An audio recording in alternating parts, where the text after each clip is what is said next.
Tashitilek, welcome back to the virtual learning. And in this video, we are going to learn the fourth chapter of your Indigo, that is the rat trap, right? So, rat trap. I have some of the images of rat trap here, and by looking at it, you'll understand what rat trap is and for what purpose it is used, right? So here, the first image. Rat trap. So, it is a trap that is used to catch rat. All right. So, how do we trap a rat in it with a piece of with a piece of food or a cheese or a breadcrumb or tomato or a kind a small piece of meat, right? So here it's a piece of cheese being laid on the top of the trap, so that serves as a bait. All right, bait means bait. Bait means it's something, like that tempts others, right, in coming towards the trap. All right, so because of the cheese, because of the piece of food on the rat trap, it makes or it tempts the rat or the mouse to come to it and try to eat it. So when trying to eat that piece of food, the trap uh, closes upon the victim, right? Okay, so here it's a piece of food here. And what image do you see here? Happiness this way. You see a dollar bill, a dollar bill. Okay, so it's given here a note, happiness that this way. So it means that human beings in pursuit of happiness, we tend to, or we manage to get our hands on as many as things, such as materialistic things. So money can be one form of like way to get happiness, right? So when the person here, it's a mouse, it's a rat, uh so when the person tries to get hold of the money, what he does, he gets trapped. All right, that trap closes on him. All right, see here. So there's another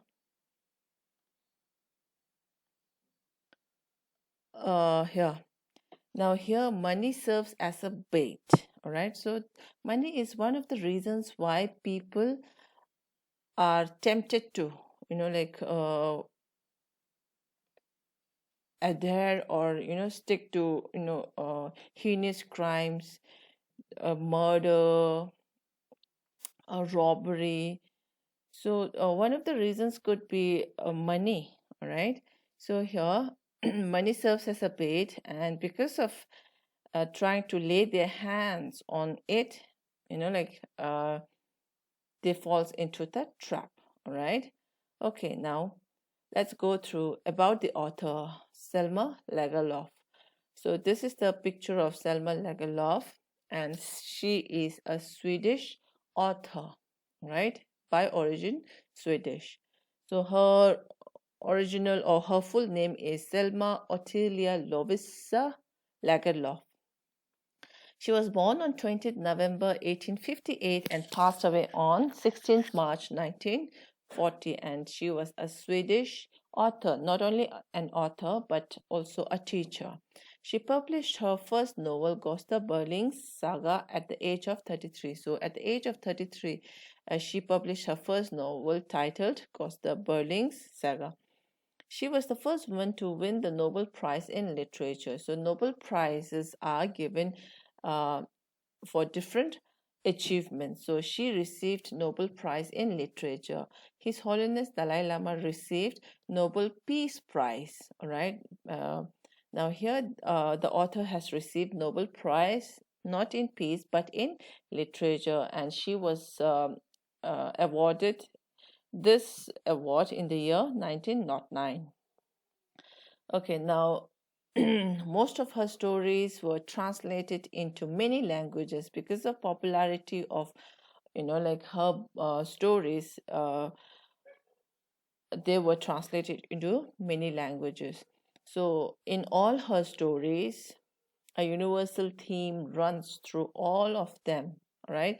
A belief that the essential goodness in a human being can be awakened through understanding and love. So in all her stories, it reflects the theme that, if a person is bad or if a person is wicked, he can be changed only through essential goodness. All right, you can awaken the gentleness, the human nature, the humanity in him only through showering him with kindness, showering him with understanding, hospitality, and support. Right, so this story is set amidst the mines of Sweden, rich in iron ore, which figure large in the history and legends of that country. So the setting of this story is in in Sweden, in a particular area where there is a rich source of iron. Right. Okay. So it also is, like popular in even in the history, and it is also a legend of that country, that is Sweden, for for its rich iron mineral. The story is told somewhat in the manner of a fairy tale. You know what is the characteristic of a fairy tale? It always have uh, it always has a happy ending, right? So now you can imagine what happy ending could this chapter, or what this the central character is undergoing, is going to have a change, right? Okay, now this is uh, the first paragraph of your textbook and page number 32. All right. Once upon a time, there was a man who went around selling small rat traps of wire. So, usually, when it's a story, there are different ways to start the story. Now, here the starter is used as once upon a time. All right. Or there are some other ways of starting the story, such as, once there lived a man, long, long ago, or not long ago, there lived a man. There are various ways to start a story. Now, here, once upon a time, there was a man who went around selling small rat traps of wire. So, now the central character is being introduced in the first sentence. Uh, Now, please keep in mind that this man does not have any name throughout the chapter. All right. All right. So he is used by different terms, by different, words: a man, a vagabond, a traveler, the man, and then the paddler. All right. So there was a man who went about, who moved from place to place, trying to sell small rat traps that is made up of wire. All right. He made them himself at odd moments from the material he got by begging in the stores or at the farms. Now, how does he get the rat trap? He makes the rat traps with his own hands. And how does he manage to get the raw material, the wire? So he gets either the wire, the raw material, either by begging, or begging in shops or at big farms, right? And then he made the rat trap at odd moments means, weird moment, sometimes very late at night, sometimes very early in the morning. All right. So but even so, the business was not especially profitable, so he had to resort to both begging and petty thievery to keep body and soul together. Now, you may wonder, if he is making the rat trap with his own hand, he would have a lot of profit because he need not spend any money or any penny on buying the raw materials, or need not hire any people to make the rat trap, right? Because he makes them himself. But don't imagine that he's making a lot of profit. Instead, he had to he had to opt for both begging and petty thievery. Petty means small. Thievery means, like stealing small things. All right. So even though he made the rat traps with his own hands, he does not earn any profit. He does not get any profit. All right. So how does he survive if his business did not do well, right? So he had to resort for, or he had to opt for begging. First, he would beg. If he did not get any, even after much begging, then he would steal. All right. For what? To keep body and soul together. That means to survive. All right. Even so, his clothes were in rags, his cheeks were sunken, and hunger gleamed in his eyes. So, even after begging or thievery, you cannot imagine the person being in a proper dress, the man being kind of fat, all right? His clothes were in rags. Rags means, all torn over. The clothes were so much used that it had holes in it, all right? His cheeks were sunken. His cheeks means here sunken. So one can imagine a person who could not get proper food to eat would have sunken cheeks. All right. And hunger gleamed in his eyes. So whenever you look into his eyes, you could see a hungriness gleaming and shining in his eyes. All right. First paragraph is over. Second paragraph. No one can imagine how sad and monotonous life can appear to such a vagabond who plods along the road left to his meditation. All right. So one can hardly imagine how boring or how sad life he would be living. Right. So vagabond is a person who travels or who wanders from place to place, who wanders from place to place without any purpose. He does not have proper house to stay, so he wanders. All right. So now the second term used for the man is vagabond. All right. In the first paragraph, the man is used. Right. In the second paragraph, vagabond, and he who plods along the road. So he always walks along the road, and then left to his own meditations means he would get lost in his own thoughts. Meditation means closing eyes and concentrating on something. It's the thinking process that is going on in his mind. All right. But one day this man had fallen into a line of thought which really seemed to him entertaining. So one day when he was walking along the road, a thought occurred to him. The thought, he felt that it was quite amusing, quite interesting, quite entertaining. All right. He had naturally been thinking of his rat traps when suddenly he was struck by the idea that the whole world about him, the whole world with its lands and seas, its cities and villages, was nothing but a big rat trap. So when he was thinking about the rat traps that he had made, a thought occurred to him. So the thought was quite interesting to him because he realized that the entire world, the whole world around him is like a rat trap, a big rat trap. All right.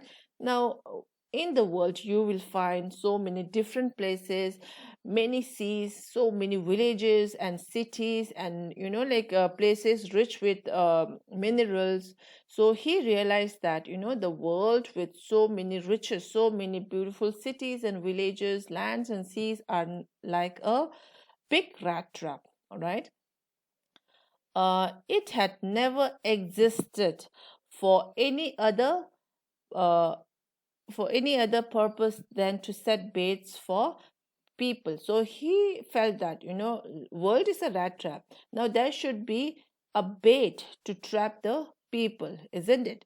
Right. So now these riches, the cities, the villages, the lands and seas, are serving like a bait for the people to fall into the trap. Because like in order to be more powerful, one nation tries to occupy the region that belongs to some other region. For example, these days, Chinese intrusion in Ladakh. All right. Now, what are these for? Right? To to enlarge their territory or to occupy the territory. All right. So, the lands, the villages serve like a bait for the people. All right. It offered riches and joy, shelter and food, heat and clothing, exactly as the rat trap offered cheese and pork. And as soon as anyone let himself be tempted to touch the bait, it closed in on him, and then everything came to an end. All right. So, like, like a rat, the rat gets trapped, being tempted by the bait on the rat trap. The rat comes there and tries to eat the piece of cheese, isn't it? Right. So when it tries to eat the food, the bait closes in on him or on it. So that means that is the end of the rat's life. Similarly, the riches in the world that provide joy, that provide happiness, that provide shelter, food, heating and clothing, are like a bait, making people tempted, right, to achieve this. So when they try to get hold of them, the trap closes in on the people, and then suffering starts. All right, all right.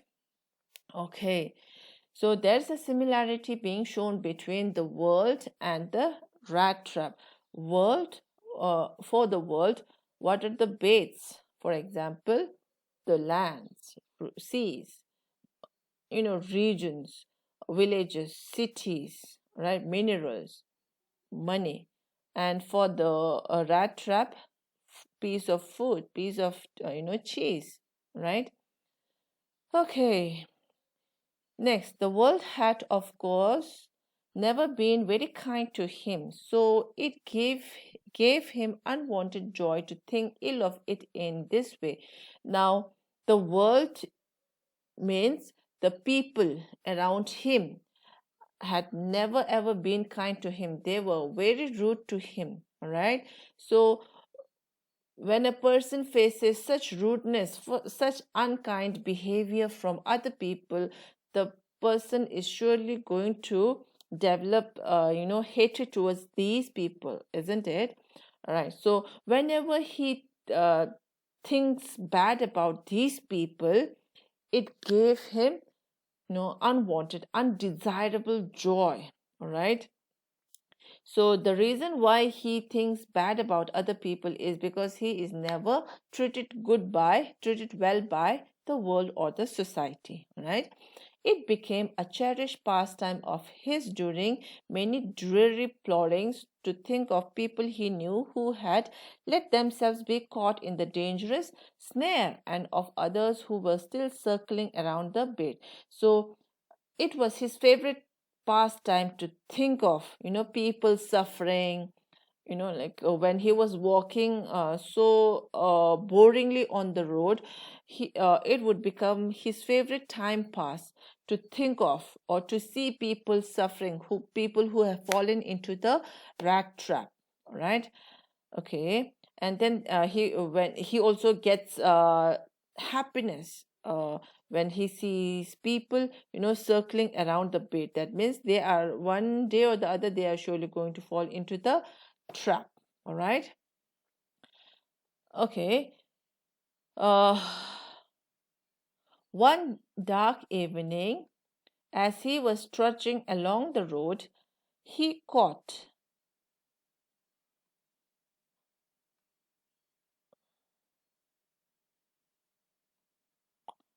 uh he caught sight of a little grey cottage by the roadside, and he knocked on the door to ask shelter for the night. So the man, without any proper place to live, he was wandering from place to place. So one evening when it was dark, he was walking on the road, and then he saw a small gray colored cottage by the roadside next to the road. All right, and he knocked on the door to ask shelter for the night. So he knocked on the door to seek shelter there. Nor was he refused. Instead of the sore faces which ordinarily met him, the owner, who was an old man without wife or child, was happy to get someone to talk to his loneliness. All right. So when he knocked on the door, the man was not refused. All right. The owner of the house, instead of showing soft faces or cruel expressions or bad expressions on his face, he welcomed him. All right, he welcomed the peddler, the vagabond, the man into his house. Now that there is a reason why he welcomed the man into his house, because he does not have any wife or child or any children. So he was happy enough to get somebody to talk to, because the man, the old crofter, the crofter means uh, the farmer. All right, so a farmer who was an old man, because he was feeling lonely and he needed somebody to talk to. All right, so when somebody knocked on his door, he immediately opened the door happily without showing any sore expressions. Now generally when a peddler knocked on anybody's house, he would be turned off. All right, he would be turned away, like with the people abusing him, scolding him. All right, that's what we normally do. For example, if a beggar turns up at our doorstep, what do we say? Do we laughingly or smilingly give him money? We shower him with whole lot of abuses, or unwanted things, isn't it? Right. Okay, similarly, the battler, whenever he knocked on people's house, the people would, have bad expressions on their face, and that was a common sight for him. But surprisingly, this man, the crofter, did not show any sore faces. All right.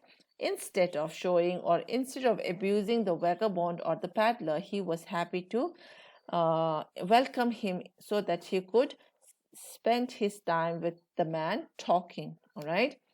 Immediately he put the porridge on the fire and gave him supper.